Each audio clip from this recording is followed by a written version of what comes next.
Good morning, Softball America. It is Wednesday, February 18th. We're back with you here, presented by Go Route, our good friends at Go Route. I'll have the read up in a moment. Glad that you're with us. Gray Robertson, Tara Henry. I am still in the Southeast. Tara has moved west, getting ready for the Mary Nutter. How are you, partner? Good to see you.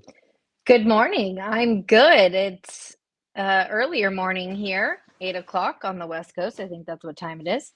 And I am already in Palm Springs, going to get our tent set up at the Mary Nutter. Excited to see all the teams who will be here this week out in California. And it rained a little bit last night. So I think we were supposed to have a storm a little bit later in the day, but it looks like it may have come in early. So I think that's a good thing. So hopefully the fields can dry out. A little bit of chance of rain tomorrow, but it's a beautiful setting here in Palm Springs. I love it here. Well, and a beautiful podcast presented by Go Route, the leaders in coach-to-player communication, built by coaches for coaches. Go Route Diamond ensures that every pitch and play call you send is delivered clearly all season long. Visit GoRoute, GoRoute.com/softball to learn more and build your custom package today. That's something that I should have down, but the whole idea is that this Q&A episode is rundownless. So we kind of, we'll talk top 25 questions that we might have. We'll look at the end of the show at what's to come this weekend, and everything in between is questions from the chat. So Tara, the important housekeeping for the people watching, listening, doing all the things at home is what? What do the people need to do? Yeah, make sure you are liking and subscribing. I was just talking to Gray about the chat. So if you're with us, please put some questions in the chat. I can't see it, but maybe Gray can. And make sure you can see it. You good, Gray? Yes, I'm good. Yes. Okay. Make sure that you submit your questions. If you're over on X, head on over to YouTube. Just a lot easier for us over there. If you are on X and you want to stay there, give us a nice retweet. And as always, head on over to the site on3.com/softball. And let us know what you think. I don't know if you guys saw it, but the main account at On3 posted our top 25 rankings yesterday. So the more you engage with that post, the better for us too. So make sure that if anything comes up over there, you all make sure you like it and retweet it just to support not only Softball America, women's softball, but women's sports. Yes, and on the YouTube, make sure you throw a like and subscribe. Look, if you want to know when things are happening, not that we don't tell you, but if you need the instant information, if you subscribe and click the little alarm bell thing, it'll pop up on your phone anytime we go live, which is Monday and Wednesday, and maybe this weekend. I don't know. Stay tuned. Some of us are at the only top 10 matchup of the weekend. So we'll see. Content galore. But the chat is popping, Tara. So let's there we go. I just figured it out. I just saw it. I'm covered. Cheyenne, good morning. Guess who is not late? And then added to the totally terrific Tara and the grand gleaming Gray. That's new. Good morning. That's a new one. Yeah, let us know where you're tuning in from. Good morning, Cheyenne. Great to have you with us, and so happy you're on time. It's always great to have you in the chat. Please let us know where you're tuning in from. Got a good morning and a happy Ash Wednesday from Annie. Hello, Annie. Shay. Good morning, Annie. Good morning and Roll Tide. Excited for this weekend. From Sin, good morning, softball friends. From my burner, up in the chat. Good morning from Grant Gray. Roach is up here. Good morning, my faves. Marty. Good morning, G&T. We are the I love G&T it. of softball. I love that. Have we ever even said that before? I think it's been said before. Oh. Okay, Riley, this is great. We love a good compliment. Your interview with the Tennessee coach was great. She really knows what she's doing, and she's got her team humming. They're going to be a forced contender, I assume is what he means. Here we go. He did another one later. Forced to be reckoned with. 100%. Couldn't agree more. I agree. Yeah. I really enjoyed that interview, number one, with Coach Weekly, and number two, I just think, you heard it straight from her. I think there's a different energy surrounding this team, and that has to do with celebrating the little things and the joy that they're playing with. And if you haven't had a time or been able to watch the Lady Vols, I hope you were able to go and see them in person, because they're a fun team to watch. Cheyenne, I'm tuning in from work, trying not to get fired. Kyle tuning in from the 361. We've got Amber. Good morning from Dora, Alabama. Hello, Dora. We got Arab, Alabama up in the chat.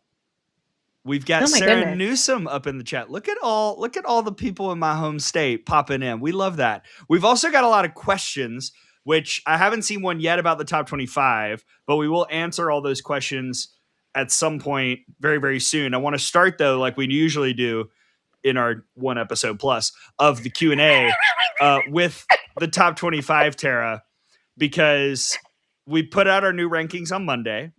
Yep. Tennessee 1, Texas Tech 2, Texas 3, Oklahoma 4, Florida State 5, Alabama 6, Arkansas 7, Florida 8, Georgia 9, Nebraska 10. And then the rest of the top 25 is listed. UCLA dropped from 6 to 12. LSU went from 10 to 20. We saw Texas A&M drop 3. We saw Mississippi State go up 5. Duke went up 5. Oklahoma State went up 3. So there were some movers and shakers here and there. What was there any internal battles that you had filling out your ballot this week? I think it was interesting. We got a message, I think to both you, Brady, and myself on X about, who's the number one team in the country. And I was in the middle of watching the Texas Tech Nebraska game, and it was pretty solid to me that watching Tennessee, that they're the number one team in the country. And I was thinking, this is just going to make our job a lot easier if Tech, loses this game here. And I just, honestly, everyone's like, oh, who do you want to win? Or, when you're watching games, like, I know you're playing. I was like, in general, all we want is good games. And I thought that was an incredible game. So it just made our jobs a lot easier. And it's very clear right now who the number one team in the country is. When you play good defense, great defense, can hit, and you can pitch and give up only 4 runs in 10 games. That's a pretty solid start for it. So to me, I was just really, really impressed with Tennessee. And obviously we had Coach Weekly on here. And then I was impressed with Georgia. I think we're seeing quite a turnaround with the Georgia Bulldogs. I was really impressed with them this past weekend. So for me, that was another thing. And then Oklahoma State, I know we talked about this on Monday, but another team that jumped back in, who many people were asking us how they were in the top 25 last week. So for me, in terms of looking at the rankings, it wasn't as difficult 1 through 10 for me as it was maybe 10 through 25. I don't know about you. Everything after 20 was kind of a disaster for me. Like, I changed those spots about 10 times on Sunday. I will say with number 1, I was thinking about it going into Sunday, and then Tennessee did the BTA thing against Florida State. And I was like, well, common opponent, like Tennessee just destroyed Florida State. Texas Tech beat Florida State 3-2. So I was already kind of leaning there. And then as soon as Nebraska took the lead on Texas Tech, in my mind, I was like, that does it, because Tennessee was never pushed, really. It felt, watching the game, by Nebraska. So that kind of secured Tennessee number 1 for me. And then obviously Nebraska won the game, and that really made it easy. But I think this is an interesting question from Roach 3608. Do you think there is separation between 1 through 4 and 5 and the rest? My gut says no. I kind of think anyone can beat anyone this year. Yeah, no, I don't think so. I think that in the past it's been that way, but we're seeing so many teams, split games and drop games. So I think this is going to be one of the most exciting seasons of college softball that we've witnessed in a really long time because I think on any day, any team can knock another top 5, top 10 team off, and we're seeing that very early in the season. I know we talk a lot about upsets and, per se, a team, in the top 25 upsetting another top 25 team. I'm I don't I don't really use that because I think if you're a top 25 team, there's always a shot. But for me, I think this is going to be one of the most exciting seasons of college softball that we've seen. Yeah, I'm totally with you, and I think that like people are going to take some L's this year just because Yes. we talk a lot about the parity, but I think we're seeing more teams go truly with the staff approach. And, Karen Weekly talked about it. Like Carlin Pickens did not start a game in Clearwater and it paid off now. There might be a Yeah. time where it doesn't pay off. Like not every strategy is going to work 100% of the time. That's, kind of what makes it fun a little bit, at least for us, not for the coaches or the people deciding these strategies. But yeah, I think that, things go wrong. And I see a lot of teams that are capable of winning a national championship and being there at the end, not just those teams in the top 4. Sosa G 444. I'd love to hear as an FSU fan. Hi Sosa, come by the radio booth this weekend. Your reasons for keeping them 5. I believe in their potential, but with some top losses. So for me, as I was filling out this ballot, my next 3 teams, I just didn't. While I have been impressed with Alabama, Arkansas, and Florida, they don't have a win as good as some of the wins that Florida State has, and so that's kind of why I kept FSU at 5. I just didn't see a candidate immediately right behind to pass them, so that was because and you could say Arkansas run ruled Clemson. There's a reason Clemson was not even remotely close on any of. I don't think anyone in our ballot had them ranked, and I think that there are some issues there. I don't see a resume right after Florida State that is remotely close to what FSU has, even with those 2 losses. Yeah, I agree with you, Gray. And then also a depth in the pitching staff. I think for FSU, the way that Coach Alameda just designs her bullpen, I think it's really difficult to prepare for. And then you've got a freshman class that has shown that they can ball out and aren't afraid of the big lights in playing in Clearwater. So sometimes it's an advantage to have an influx of youth who haven't really been there. And sometimes it's great to just have people that don't actually know, they're just playing ball. And I think that's what that freshman class is able to do. And then you pair it with some veterans and Sony Beecham just hitting the just crap out of the ball. One of her swings that a good friend of ours broke down the other day on social media. It's just stuff like that. When you've got Issa Torres as well, and then Jessie Vrancic in the circle, Coach Alameda is turning to her when they need to get outs. And I think for me, there's a good mix of, and without Kennedy Harp, right? Have we seen Kennedy Harp yet? Now, yeah, they showed her on camera in their opener in Clearwater and she said she was going to play, which every player will say that. And Lonnie had said maybe as a pinch runner, I think is what Lonnie pinch something. So we still have not seen Harp yet in the outfield, and maybe I see her this weekend. She's going on the board. So even though we don't have any season stats for her yet, I have put her on the board. Yeah, and then I'm going to just agree with you, Gray. If you all look at the actual rankings and see the teams behind Florida State at this point, we're going to find out a lot about both Florida State and Alabama this weekend. So for me, that will change what that top 10 probably looks like, maybe, depending on how those games go. But it's a test for the Tide, and then I think it's for me to solidify what I feel in watching Florida State. And because it's 2 games, very importantly, it's 2 games, we're going to have a lot of evidence to where even if they split, I feel like I'm going to be pretty comfortable knowing who needs to go in front of the other because I'll have sat there and broadcasted 2 full games. Grant is up in the chat saying she's cleared to play. Okay, so Thanks, we will Grant. see. We'll see if we get Candy Harp this weekend. Yeah, be exciting. Golfing librarian. Goals. What a great name.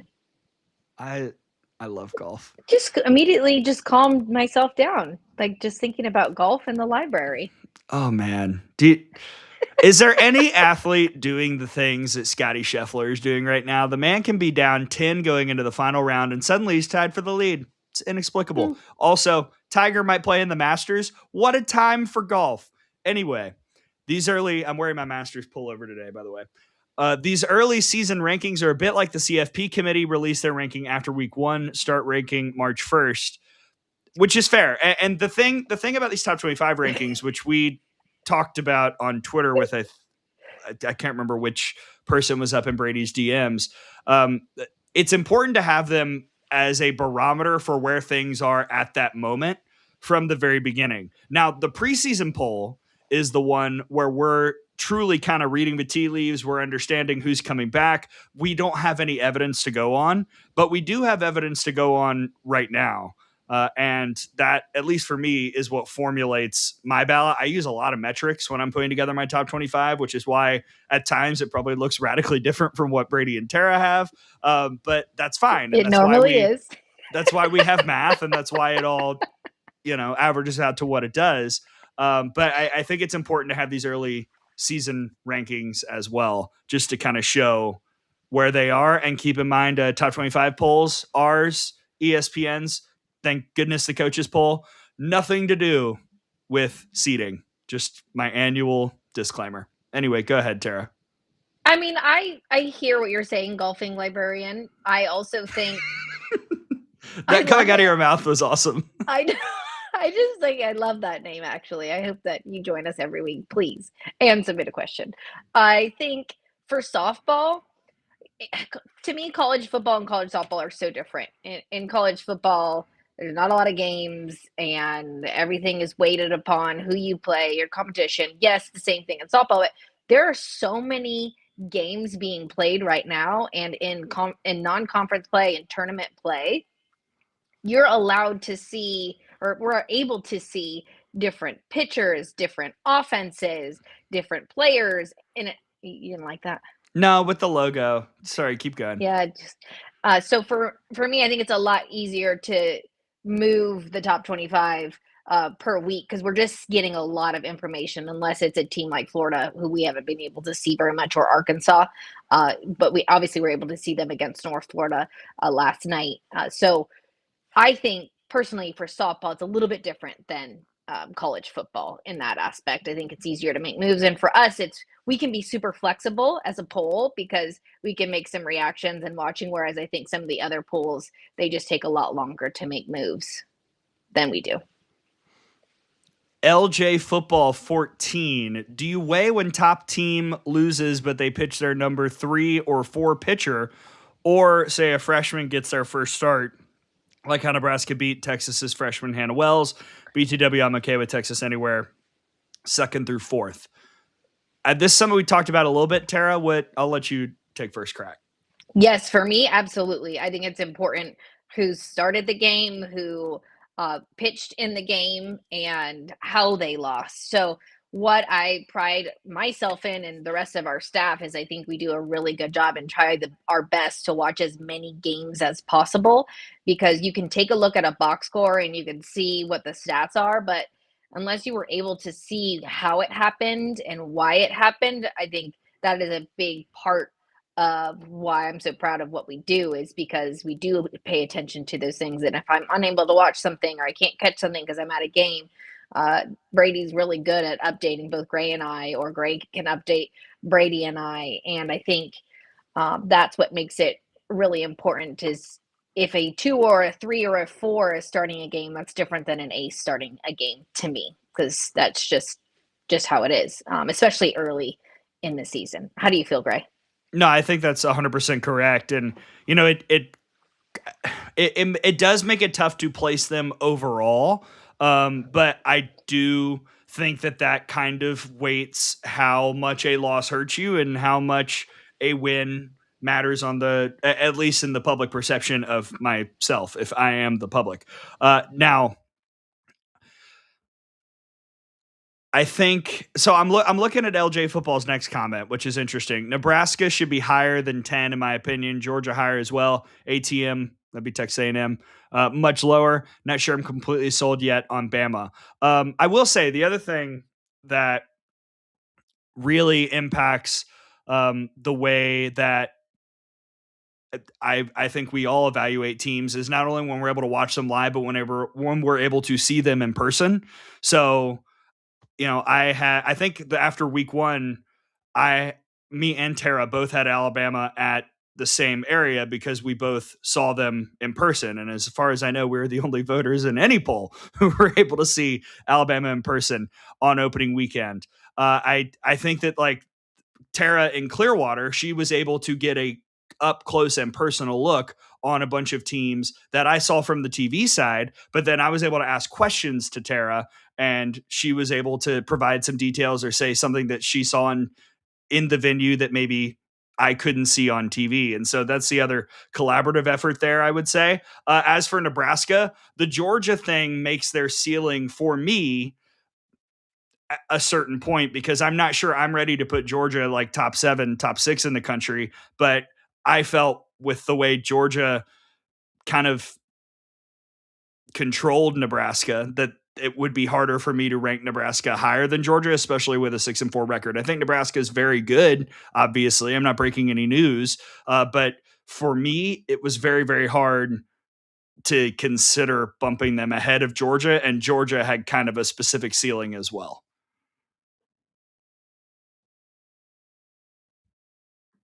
I unmuted you. Sorry. Oh, thank you. I was like, oh, I'm muted.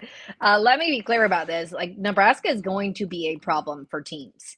And I think sitting behind the plate and watching Alexis Jensen and her demeanor, her swag, just the way she's able to control the circle, that is huge, paired with a Jordy ball and an offense that I really have been so impressed with. So for me, I think that Nebraska can only continue to move up. For me, it's a consistency thing, and I agree with you, Gray, in the loss to Georgia. And I think these games are going to be really important for Coach Ravel and her squad. I don't think those losses are necessarily bad losses, and I don't think they're going to matter in the end. I think they're learning so much as a group. I think it's another team that loves playing with one another. They enjoy playing with one another, and you can see it. It's so easy to see when you're watching that team play. And again, it all starts at the top with Coach Ravel. And I talked to her before the tournament, and she's an incredible leader. And I think we're going to see Nebraska make a really good run this year because of all the good work that they're doing right now. And then we got another one because he did mention Texas A&M as well, big time pitching issues. So we had Amanda on Out of the Box this week, and she called a lot of A&M games, just that's the way the schedule worked. And she's I don't want to speak for her, but when she was talking on the pod and I asked about Texas A&M, she seemed to be of the belief that the 2 losses in Clearwater were more just kind of a bad day than a sign of longer issues. I do think it's important to note that Texas A&M pitching did very well in that game against Texas Tech.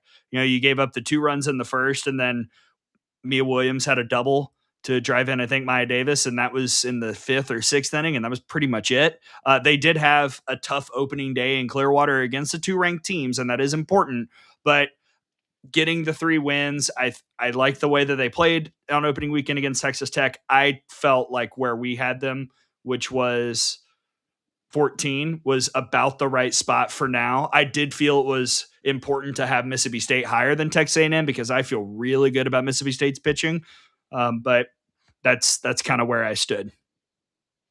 Yeah. And again, I think Clearwater is a really tough tournament. It is a really tough way to start or have the second week of the season. And I agree with Amanda and just watching A&M. I think there were some questionable calls. There were some bad hops, and sometimes The foul ball, fair ball thing against, like, whew, what was that? and it almost felt like sometimes when you're playing, you're like, gosh, can we catch a break?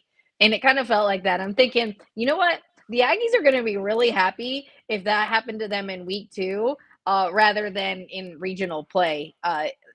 As you felt that that was kind of happening to them then. So I'm not necessarily as I don't think the alarms need to go off for A&M.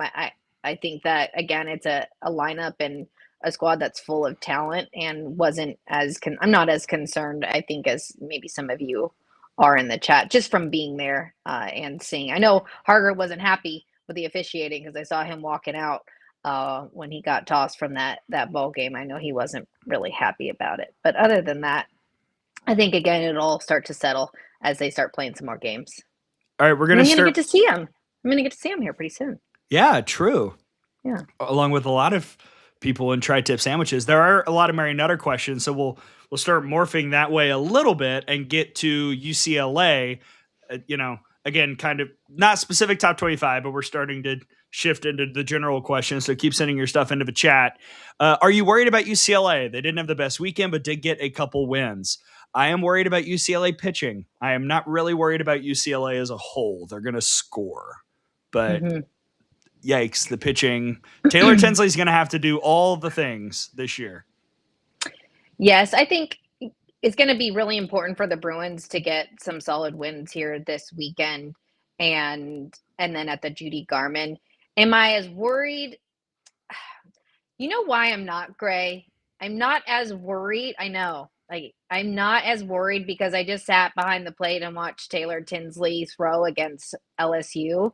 And why the Bruins will be okay, in my opinion, is because Taylor Tinsley can pretty much be any pitcher that you want her to be.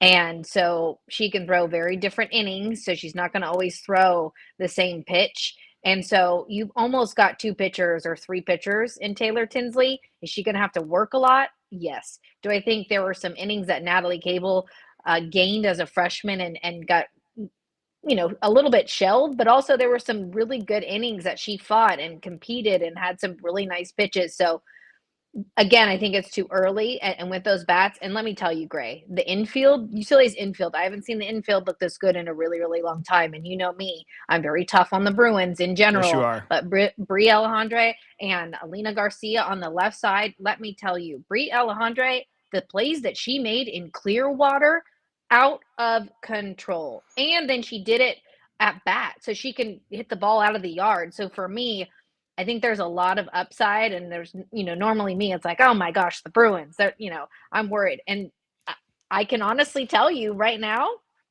I think they're going to be okay. That infield is not to be trifled with in general. The dirt in Clearwater. Bragg at second with those hands, and then Jordan Woolery at first. I think they're going to be okay. I'm with you. The pitching, we'll see in a 3-game series. It's going to be tough, I think. But Natalie Cable, to her credit, did finish very well against Florida State. Really, I mean, I know Amanda was all on this on the TV broadcast. Like that one big inning where Florida State scored 4 should never have happened. There were a couple of defensive miscues there that allowed that to spiral.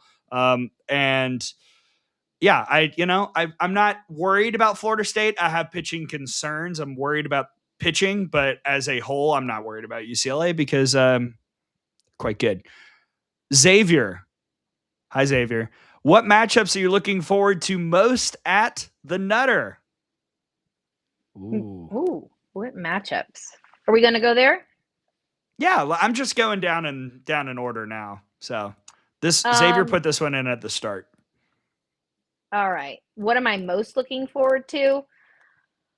I was just looking at Thursday. I've got Thursday right down here on my list.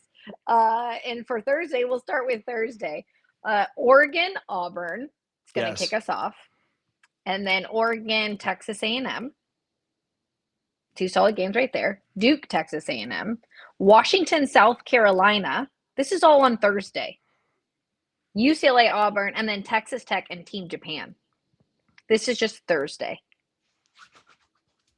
Like, I mean, I was looking, I've got the schedule right here as well. So for me, I love this tournament. I know that I have a bias here. I think Oklahoma Duke is going to be a fun one to watch. And UCLA, South Carolina rematch of supers. So again, that was just Thursday, and then after that, it's Oklahoma Duke, and then UCLA, South Carolina. I don't know if I'm missing anything else, but I'm just now focused on Thursday because it's like the best for me this tournament. Yeah. Thursday's killer. I'm specifically looking at Auburn's Thursday, the Oregon and UCLA double. I really liked the way that Auburn played this past weekend. I know that, they were not facing a ton of resistance, but I liked how explosive they've been. My girl, Kylie Shaw at the top of the order. Malvoz, we said this was going to happen, and it's happening, and she's hitting over 500. Like, she was in the mix she was for like 10 minutes, had my star of the week vote. Like, she has been really, really, really good at the top of the lineup, and the Auburn offense with, a second year under the Malvo system, they're starting to kind of come together, and Ella Harrison looks good. So I was impressed by Auburn. Thursday, I want to see how impressed I am, because Oregon, we'll see if Lindsey Grine is full go. If so, that's a tough matchup. And UCLA, you're going to be facing those bats. That is a very tough task for any pitching staff. So SJ and Ella Harrison have to be superb. And if Auburn is able to split or win both those games, welcome to the top 25. That's right. I mean, depending on what else happens. Auburn has a really tough schedule at the Marriott. I agree with you. They have a really tough schedule. Sunday, I just want to make sure everybody knows what's happening Sunday. 9 a.m. kicks off with Washington, Oklahoma, and then UCLA, Texas A&M. So Sunday morning brunch is going to be, well, you guys will be almost into lunch there on the East Coast, but Sunday morning is going to be good. And yes, it's all on Flow Sports. Or you guys can just come out to Palm Springs. We're going to have a tent. Jen McIntyre is going to be here. Brady Vernon will be here. We're going to be selling some hats. I got some really cool limited edition Palm Springs Softball America shirts. Yes. How limited are we talking? Can you set one aside for me? The only ones. What's a crop? Do you want a crop? Oh, no, I'm good.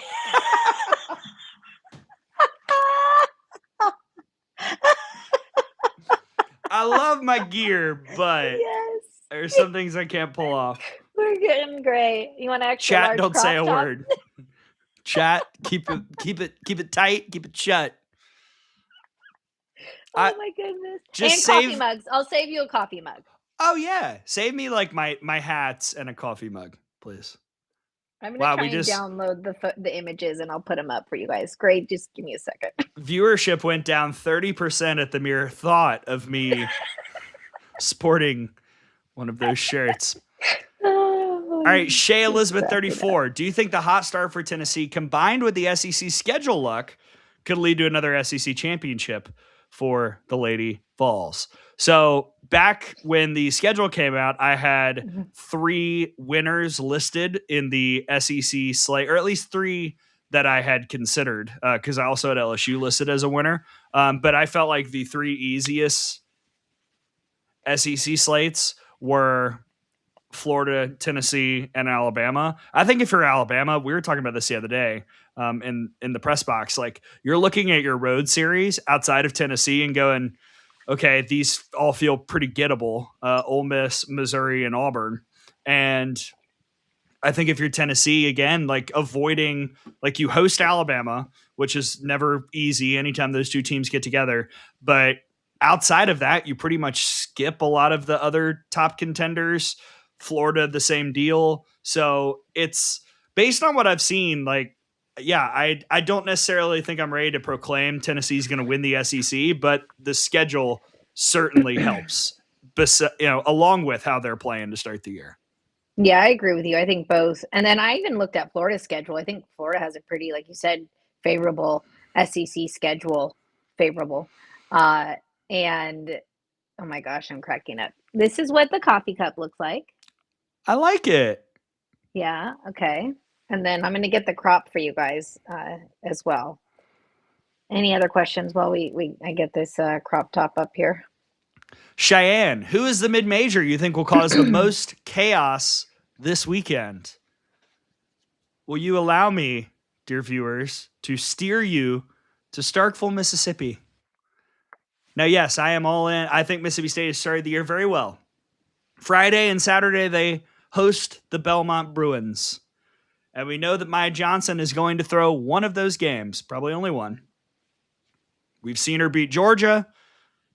Interested to see if she can replicate the same type of energy against Mississippi State. A Mississippi State lineup that last weekend overall played very well. A couple, like they got the big hits. I think particularly the Rutgers game, Richardson did a really good job, pinch hitting moment, broke the tie with a 2-run homer. But they weren't mashing the ball. They're not mashing the ball. They're hitting like 340 as a team, which is middle lower of the pack of the SEC. So I want to see that offense against Maya Johnson, especially with how much confidence Maya is pitching in or with. And that would be my mid-major answer as of right now for the weekend. Have I given you enough time, Tara? Yeah, I'm trying to get this rush ordered. It's on a rush. So hold on 1 second. I need to get this proof so that you guys can see this crop top. All right, let me see if there are any other mid. Louisiana is taking on Missouri on Sunday, and they're at LSU on Saturday. Allie and company. They did not throw a lot of strikes last night against Florida State. Florida State got the 8-0 run rule win, but they did beat Ole Miss. So, like Louisiana, always dangerous. You can never count out the Cajuns, and Allie is doing a good job with that team. Let's see. Now I'm catching up with the questions as well. Yes, Grant Gray, congratulations on Charlie Woods. Tiger's son committed to go play golf at Florida State. My Sharona, Gray, are you concerned at all about Jocelyn Brisky right now, or is it just taking her a little time coming back from the minor injury? I think it's the latter part. She missed most of like the couple weeks before games started. That session of practice, she threw great in the fall. And, Murph talked about this in one of the interviews, like against Villanova, that was her first time facing batters in months. Ooh. Okay, so there's the front. Can't wear that. Yeah. Wait for the back. This is like a special limited edition. Softball is live. Yeah. Limited edition. Great. They all want to know about your date. Yeah, wait, is that taking over those questions? No, I'm at questions that were asked 20 minutes ago. So I'm catching up.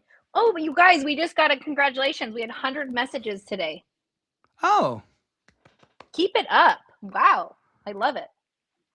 To answer this one, no, I'm not concerned about Brisky. She kind of shoved the other day. Like it was what? She went 3 innings and struck out 7. Yeah. Looked really good. Oh, Danny Garcia, 6658. Hi, first time going to the Mary Nutter on Saturday. Tara, this is for you. Any suggestions on what to bring? Chairs, umbrella, etc. Thanks. So the Mary Nutter, you can bring your dog if you want. So if you have a dog, you can bring your dog. If they're well behaved, first and foremost. I would bring all of the above.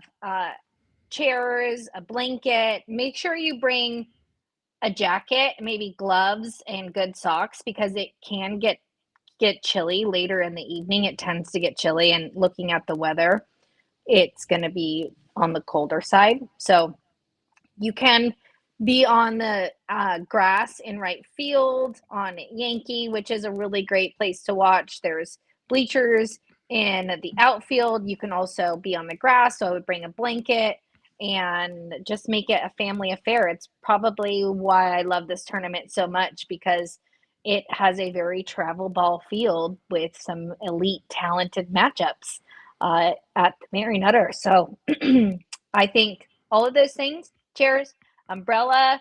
It's going to be windy. I don't know if you guys can tell, but it's very windy right now. So just be cognizant of your umbrella in the wind, because that tends to send umbrellas flying. And I would bring some snacks, but also the tri-tip is there, and it's my favorite. Just make sure you get a tri-tip sandwich. Well, I can't confirm, but I'm pretty sure they're going to be there. So make sure you get a tri-tip sandwich while you're there.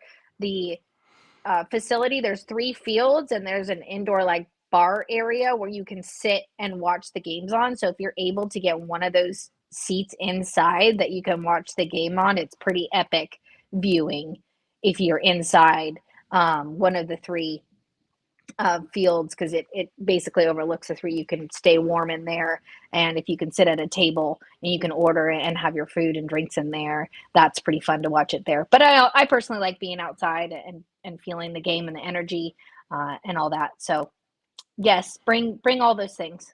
And if you have any other questions, you can always ask me on X or anywhere here. Roach, is there a reason why there is no replay review at Clearwater? An article was published this week, shout out to Softball on SI, that did not necessarily explain why there isn't in Clearwater. It did talk about something interesting, which I think is a little ridiculous, that it's kind of up to the discretion of the host for non-conference per NCAA rules. There's no requirement. But I'm not 100% sure why specifically no replay in Clearwater. I have my theories, but Tara, I'm curious if that was something discussed on the ground with the media people while you were in Clearwater covering the event.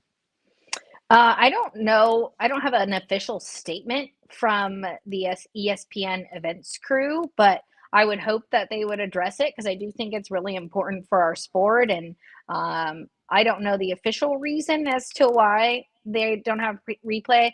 I know it's quite expensive, and anybody that's been to Clearwater knows that those fields at some point are going to need an upgrade. I was talking to an usher, and an usher told me that he heard they were going to completely rehab fields 1 through 4. Michelle said that as well. Okay, so I think that's going to happen.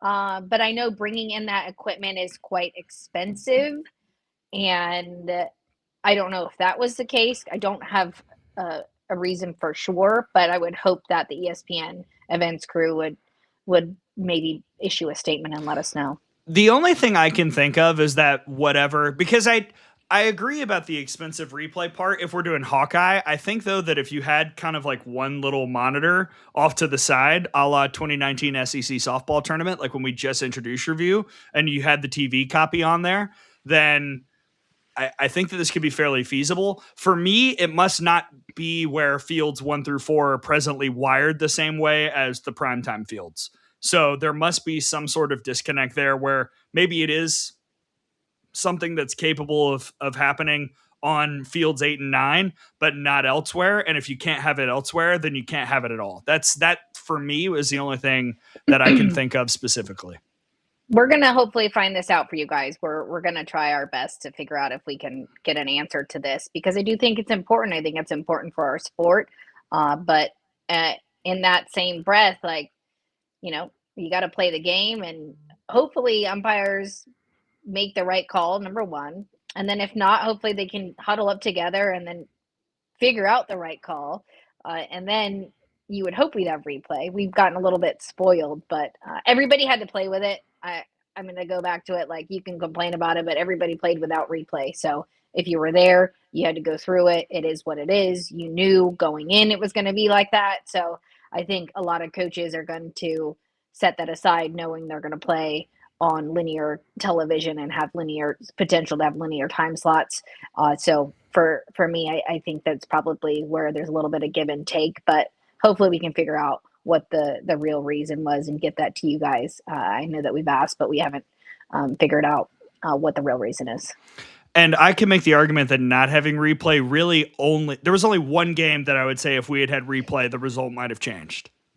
And at least that I can think of off the top of my head.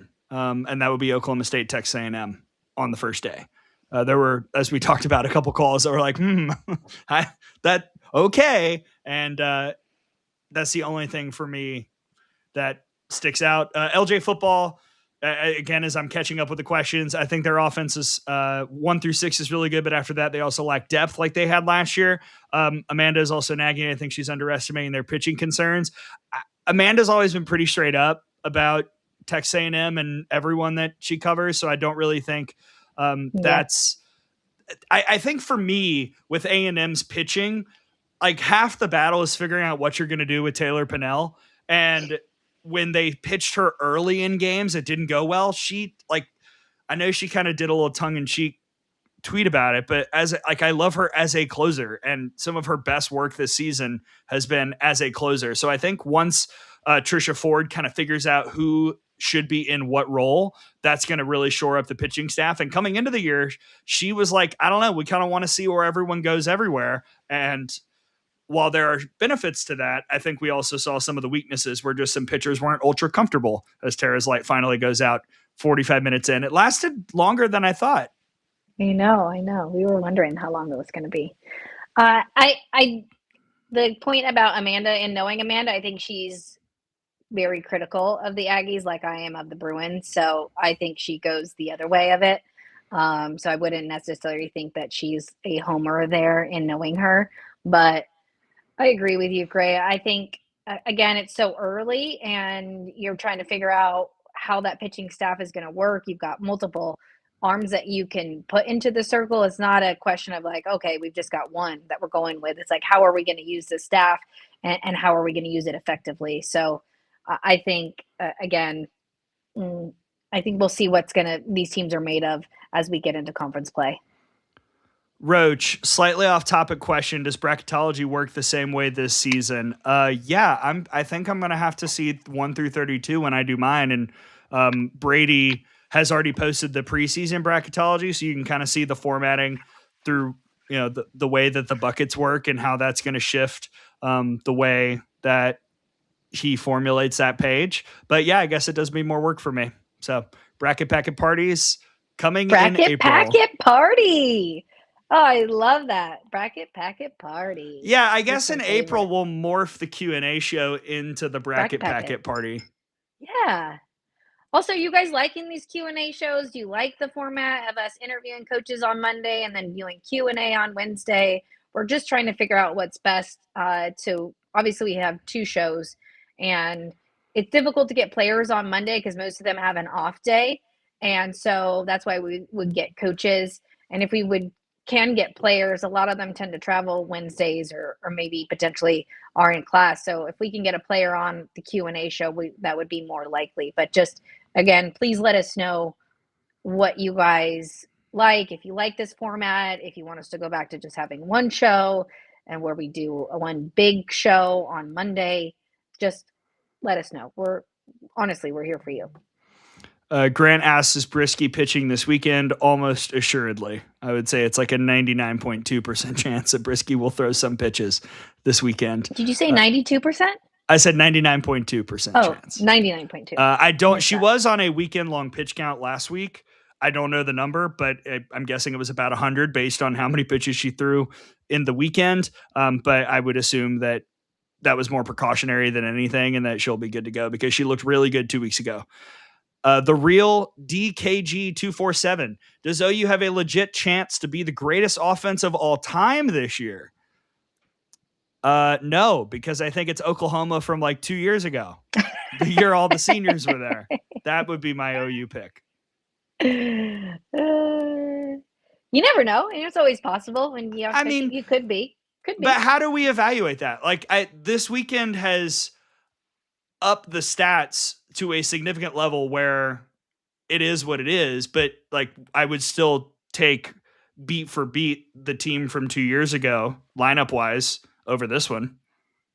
Yeah. Even though the stats aren't as good. Like they didn't hit 467 in 2023. I think for me, I'll tell you at the end of the season. Potentially, could be. I don't know. I'll tell you right now. I can't answer that question because I don't have enough information personally. But I also want to remind everybody, and I just got a message from Jen McIntyre, who's flying out here to Palm Springs, that we will have Sarna glove conditioner samples at the tent this weekend. It's the same products they use on Louis Vuitton. It's our glove conditioner. So we will have those samples for you guys. So stop by the tent and make sure you get a Sarna glove conditioner from us over at Softball America tent at the Marionette. Golfing librarian. Do you know when the you don't even care about Sarna glove conditioners, Gray? I'm sorry, I was reading questions. At this point, if I offer to accept any more of our gear or gifts or whatever, I don't know what I'm saying yes to. Oh my goodness. Oh. Do you know soon? Yeah. Normally they announce it during the World Series, right? Don't we get like promos for Clearwater during the World Series? They announced it like right after the tournament here. Like next year, join us next year, like in the next week or two. Maybe. I don't think they announced I don't think they have the full field necessarily. But we'll see. I know that they run a lot of spots during the World Series announcing it, so at the very latest, OKC will know. I thought it was like, I mean, can you guys remember? I thought it was right after the Clearwater tournament. They say join, like a week or two after, they say next year, here are the teams. Mm-hmm. Maybe someone remembers. Oh my gosh, let's break our chat goal here. All right. David, do you ever talk to the different conferences about having media day for softball and baseball? We do SEC, not officially because we're not affiliated with the conference, but softball media days on the Out of the Box podcast where we talk to all SEC softball coaches, and then usually a mystery 16th team, a spot that will be held for Vanderbilt once they inevitably one day down the road get a softball team. Then we will stop bringing in extra teams. But usually it's someone from the Patrick Murphy coaching tree because it is, Out of the Box was started as an Alabama podcast. So we like to talk to the alums, especially when they're at new places, kind of shine a light on what they're doing and what that program is like. We had Charlotte Morgan on this year, Fresno State, had a tough weekend against Washington, but I like what Charlotte's doing with that program. And I feel like they're going to be in a good spot very, very soon. And Tara and I have bantered a little bit about doing some other conferences on this feed before. So we'll see. Yeah, maybe we will. We'll do. Maybe we can do that next year and just make sure that everybody's covered. There's so much happening in the chat. I love it. Cheyenne. Yeah, that's like, I'm telling you, that senior class, like I understand the numbers, but man, like the team that I can't remember what year it was, the year they lost one game, there are so many good years, like just collectively that it's very hard to replicate the success that that offense had.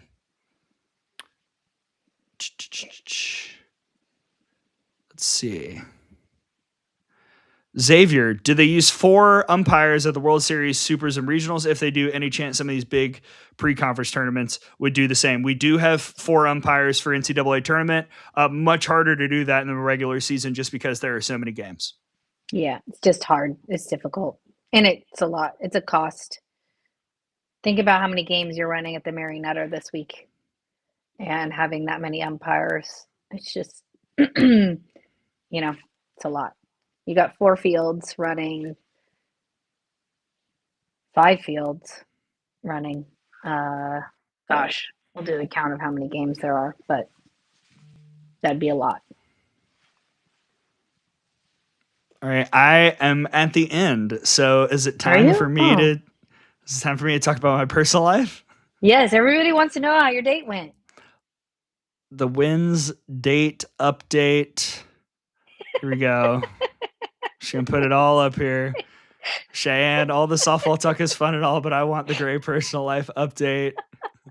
My Sharona, how did the date go, Gray? All right. I will tell you. We do have a question. One stalling moment. Kevin Gammon, is replay going to be at the Mary Nutter? No? I assume no. I don't believe so. I'll ask. Let me ask. You know what happened yesterday? I got followed on Twitter by Mary Nutter Softball Classic. Yeah, or whatever the full event name is. So Clearwater, your move. Okay? I want to be followed. And Judy Garman, if you have a Twitter account, let's go. I don't think they do. I love the Judy Garman. That's one of my Mary Nutter Collegiate Classic now follows you. That's great.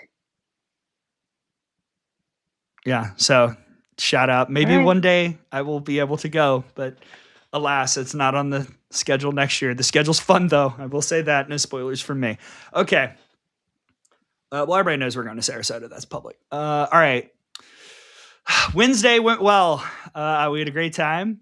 Coincidentally, yesterday was her birthday.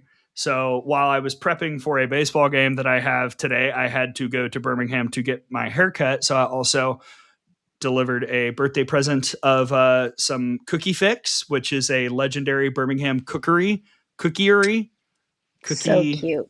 cookie emporium. So yeah. So it's good. Oh my goodness. All right, so it went great. So Yes. Please put that up. Put the date went great up. Somebody put that in there. So she did. Oh yeah, she did ask. Like I proposed a second hanging. You proposed? No, God. Not during season. I'm not that insane. No, I mentioned like let's do it again, and she threw out this Thursday, and I was like, going to Tallahassee. So. Oh my gosh. She's an Aquarius, right? February birthday. Is she on the cusp or Pisces? What? Maybe? I don't know. I'm Aquarius. I'm an Aquarius. Congratulations. Like what does this mean? I love Aquariuses. So I've never met her, but I'm sure she's great. Maybe you will. Maybe. Oh my goodness. The chat's going crazy. I went crazy too when you said proposed. Oh goodness. Everyone knows slow and steady wins the race with me, and that would be the opposite of everything I've ever done. Jeez. Oh my God. Yes, Julie, there will be. It is next week. There will be another. So any other questions about my personal life? I don't know, but I just got to work out my abs. I'm like, oh, that just made my day, Gray. That was incredible. Does anyone have any questions about Alabama, Florida State? Like I know we got FSU. Oh wait, let's go through the lineup before we close the show. Yeah. So those of you, let's go through our lineup. Let's go through it. So first off, I think Brady's crazy. Respectfully, like number 1 should be Alabama, Florida State. That is the only top 10 matchup of the weekend, but it's number 2 on the lineup card. That's fine. 2 drives in the runs. 1 sets the table. So number 1 on the lineup is Texas at Stanford. Now, are we sure this is at Stanford? I don't know. Okay, great. We'll find out. It says it is. Well, but they also said last week would be too, and then the stadium wasn't done. So I assume they've gotten all that squared away, but local government, you never know. Yeah, if anybody knows anything that we don't, I think it's there. Okay. I don't know. Maybe somebody went and got the permit from the city. I would be pro. If it is in Palo Alto, then that's Friday at 6:00 Eastern time on ACC Network Extra. Yes. All right. Cheyenne said it's not. So I'm going to pull up the Stanford website and see. It says Palo Alto, but maybe it's not. I just want to make sure because it, set to host.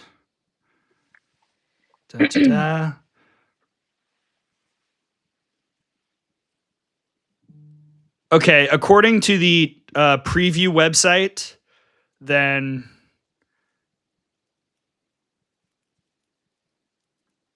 I think we're good. Hosting the DeMarini Invitational, new home, sweet home. Yeah, I think we're good. I believe Stanford is officially pretty sure they are. Yeah, I wouldn't. And knowing Alistair, I feel like that would not happen again. Them not playing there. Cheyenne. Cheyenne just made us go and look for a minute. Hey, you're making us better. I'm like, wait, I'm pretty sure it is. I mean, I thought so, but okay. Number 2 on the lineup card is Alabama, Florida State. This series is fun. 2 games in Tallahassee. We got Friday and Saturday. there is a little bit of a rain thing. It's very, very small windows of possible rain. We'll see what that does. I'm interested. I mean, look, I see people talking about the freshmen for Florida State. For me, it is the freshman potential matchup of Vic Moten versus these FSU freshman hitters. And that, to me, is the most exciting part of this. I want to see if Vic is ready for that big moment on the road against a really good offense. I want to see if those FSU freshmen continue to do pretty well. They had really good moments in Clearwater. If you look at the overall batting averages, though, for the event, it was like Issa Torres was by far the best bat. Jay Beecham had a really good weekend. And other than that, a lot of kids hit, 350 and below, which is good. But I you mean, had Griggs some, ball at the wall like inches, if it's a little windier that day, if Florida State takes that from Texas Tech, they battle. They run the bases well. Florida State to me, uh, I think this matchup is going to be a really great test for both sides. Yeah. Yeah. We'll see also the Alabama offense. Like for Florida State, can you keep Audrey Vandergriff off base? Because her OBP this past weekend was like 700. And when she's so on, electric. Oof. That makes Brooke Wells better. That makes Marley Giles better. That makes Lex Papillo better. Salen is incredible at short, and she's been reliable in the 3 spot. So if Florida State's able to keep Audrey off base, then that really unlocks a lot. And yeah, Bella versus Vic. The pitching plan is going to be really, really fascinating. And how the youngins like it. Just what a great weekend, and one where I am going to learn a lot about both teams. Yeah. Jazzy, I love Jazzy. I'm hoping to do some sort of something content wise with her this weekend. We will see how that goes. Let's see. Number 3 on the list. Yes, Nebraska, Texas A&M, Saturday. What? I'm thinking like back to the earlier discussion about Texas A&M pitching. If A&M's pitching is fine, then we're going to learn that this weekend because their slate is pretty tough. Yes. And this is a great game too. The way Nebraska uses Jordy will be interesting as well. And this is obviously going to be an important game for the Aggies too, I think. Getting a top 25 win for Texas A&M early is really going to help. The chat is cracking me up. Yes, I agree, Xavier. Oh. So the Aggies need a top 25 win. And for those of you who are going through this lineup, it's also on the website, right? So Cooper Taylor, he's got this all broken down for you. It's all over on on3.com/softball. Grant, I will be looking to see a lot of our FGCL friends this weekend, including Bella. Very excited to see Bella. We got like 4 girls on Elon, so excited to see them down in Tallahassee. Hi, Riley Gardner. Hi, Chana. Like, it's rock and roll. We love good reunions. Number 4, Virginia Tech at Georgia. Let's go. Oof. Yeah. I mean, also the Hokies, scheduling wise, I think this is going to be, again, for me, the question mark was, okay, what were the Georgia Bulldogs going to be in the circle? And I think Addison Fisher has just shown us that she was been a huge addition to the Georgia Bulldogs. We know Georgia's always known to hit the ball. What a weekend for Sarah Gordon and Kirsten Roos. Those two. Oof, my goodness. So and obviously Virginia Tech can swing it too. So I think that's another solid matchup that we're getting really, really early. Yeah, I'm really excited to see how Virginia Tech pitching steps up against this Georgia offense that looked really good. Virginia Tech kind of outscored South Carolina. They didn't hold them down all that much on week 1, and then we saw what happens when you silence the Hokie bats this past week in Charlotte. So more tests for Addison Fisher, more tests for those freshmen. Ada Little threw some big innings in Clearwater, which was really, really impressive to me. That was a pitcher that wasn't particularly high on my radar, but I liked what I saw from her down in Florida. Presley Harrison's been impressive. So yeah, I really, really can't wait to watch this matchup. I also just want to address this from Blurred Chaos. I'd love the softball podcast to be about softball. We've been on for an hour and 5 minutes, and for about 3 minutes, I answered questions about my personal life at the behest of the chat. So, okay. Well, I just want to know if the rest of the chat agrees. Like, honestly, that's where we're here for. Have we you. not? That's okay. Have we not talked about enough softball? I'm it's okay. confused. We have an outlier. I'm okay with that. We're good. We're good with feedback. We're okay, Gray. Everybody wanted to hear about your date. It's okay. Listen, it's all right. Like, we'll take feedback, constructive criticism. Take a deep breath. We're good. You know. I'm just kidding. We're good. All right, number 5, UCLA, South Carolina. You mentioned this earlier.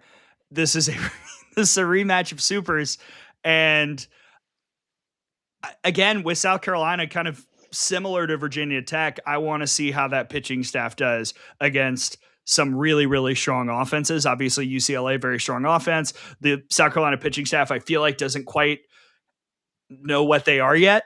You know, they've got a lot of people, but roles haven't been necessarily defined, and I'm not necessarily sure who's even going to get the ball in this game. So, I'm extremely high up on that matchup. And, you know, who does UCLA throw against a Gamecock lineup that gets some hits some gaps, and draws a lot of walks? No, for me, I think South Carolina, that coaching staff does a really incredible job preparing their hitters. I think oh, the chat. We love you guys. I'm excited for that. Just how it ended a season ago. And, you know, South Carolina was so close to, you know, making it to the Women's College World Series in year 1 under Ashley Chastain. So for me, that is an exciting matchup that we're going to get out here in Cathedral City on Saturday. Saturday is another great day here at the Mary Nutter.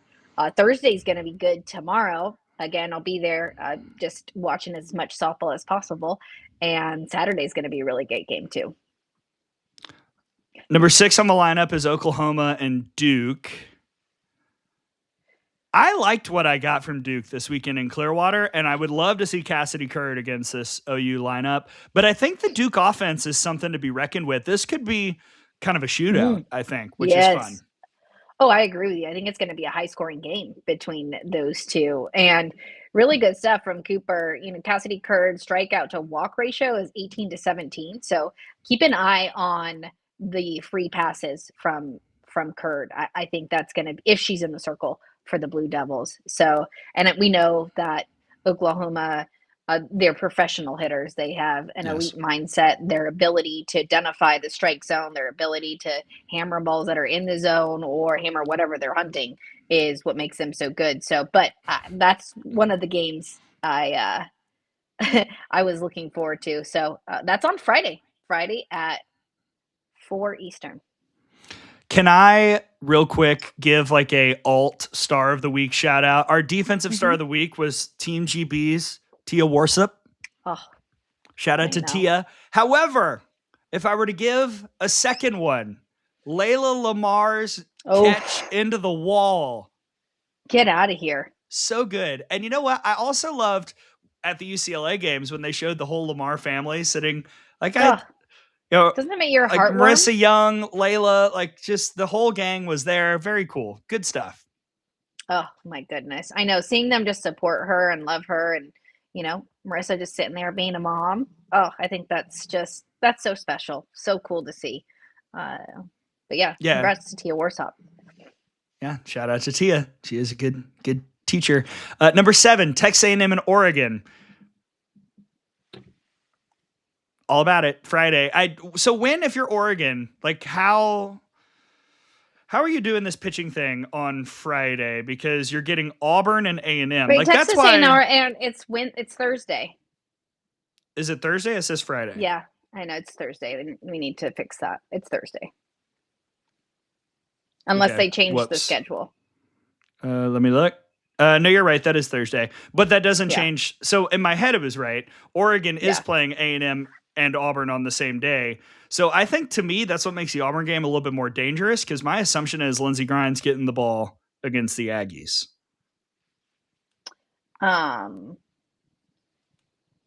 Yeah, sorry. Brady just confirmed the Stanford Stadium, saying that from what he understands, it's going to be there. Great. I got that. And then I don't believe we're going to have replay at the Nutter, but it's not 100% confirmed, but I would say no. What are you going to do? You know, which number 8, speaking of Palo Alto, is Texas, Arizona.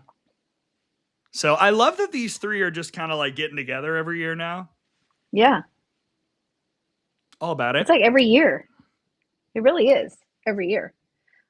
Texas, Arizona. I mean, gosh, Arizona has faced some tough competition here to start the season. I think they're learning a lot, and sometimes that can go one way or the other. And we're going to see once they get into Big 12 play if that pays dividends facing this type of competition. But again, at the number 8 spot, another one to keep an eye on.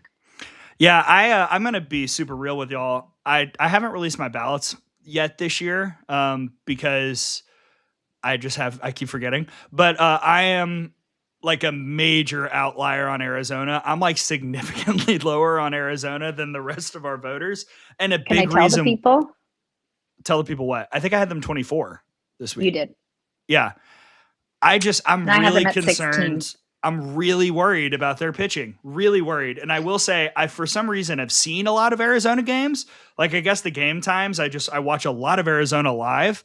And I'm also doing a lot of texting with people who are broadcasting those games, typically while they're on the air and while we're on the air and we're talking. And like I'm very worried about the Arizona pitching, and the alarm bells obviously crept up when they gave up 21 runs to Oklahoma, but it has not necessarily gotten better since then. And I'm just not sure if Jalen Adams is horse for the course ready to be like pitching every major inning for the Wildcats. She's going to need some help. And so that's why I'm still a little wary. Love that offense though. But the way that Coastal kicked them this past weekend, out hit them 13-4. The game wasn't close, really. If you watched it, like I'm a little worried about Arizona. They can change all that though with a good performance this weekend against Stanford and Texas. Yeah, I mean, I think I hear what you're saying, but I also think you got too many weapons up and down that lineup on offense, and they're going to score some runs. And I feel like Christian's going to get them on track in the circle. I think they're going to figure it out. Again, this weekend. Could be wrong.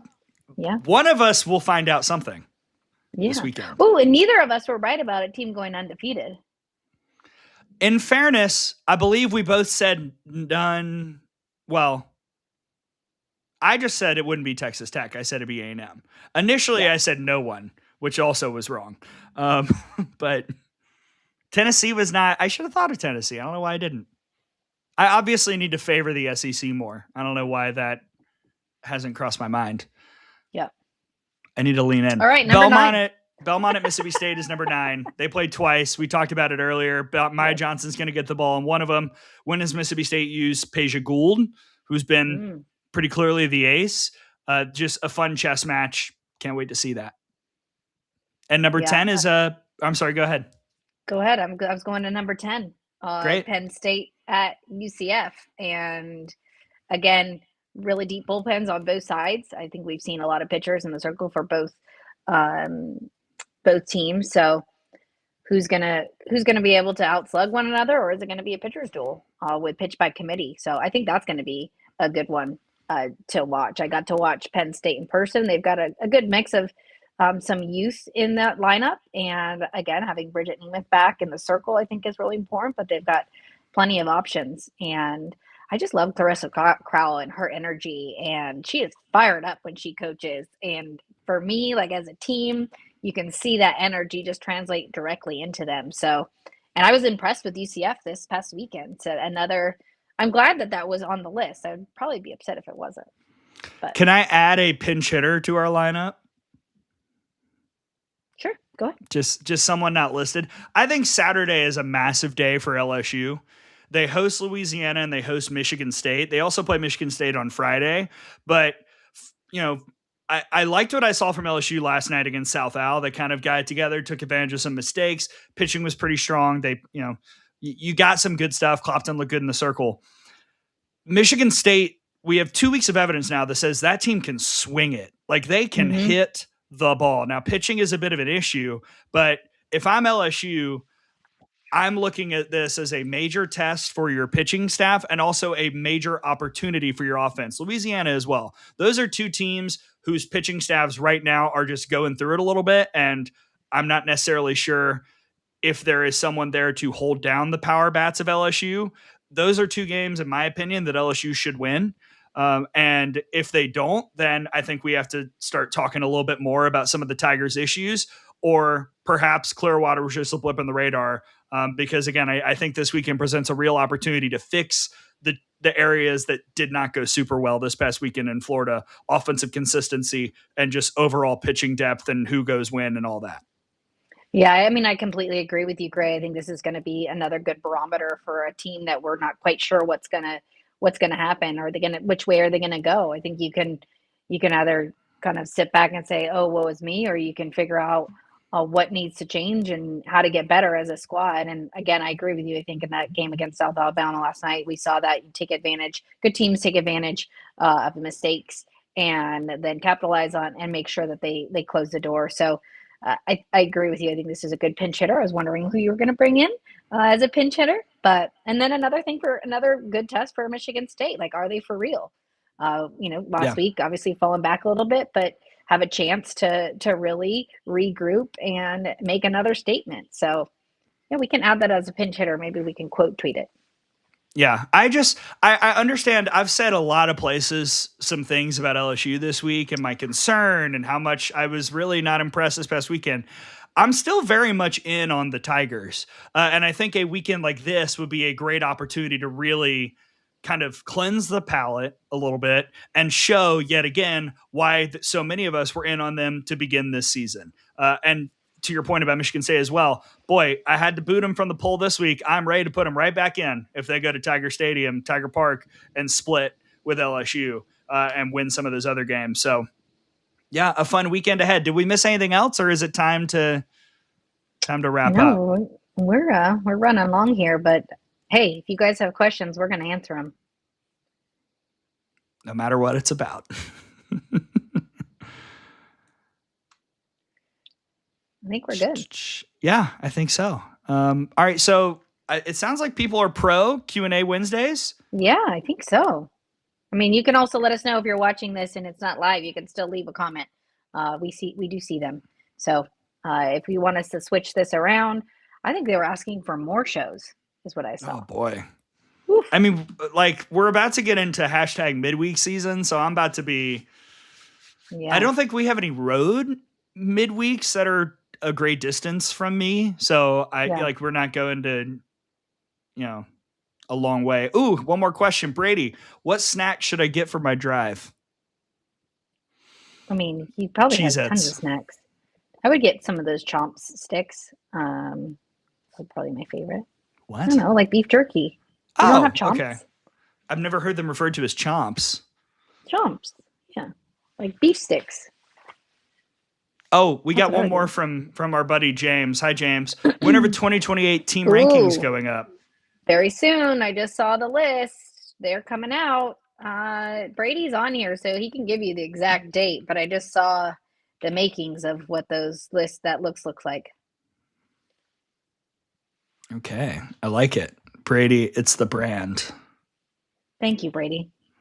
I'm not from where y'all are from, so maybe it's just not over here. Chomps? Come on, people from all over the country know what the Chomps beef jerky is. You know what? Tom's the one that gets beef jerky when we're driving, so let's ask him. Tom, do you want to? I'm just kidding. He's not here.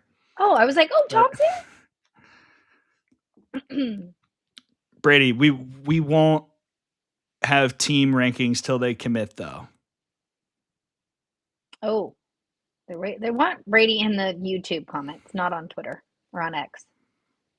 That's fine.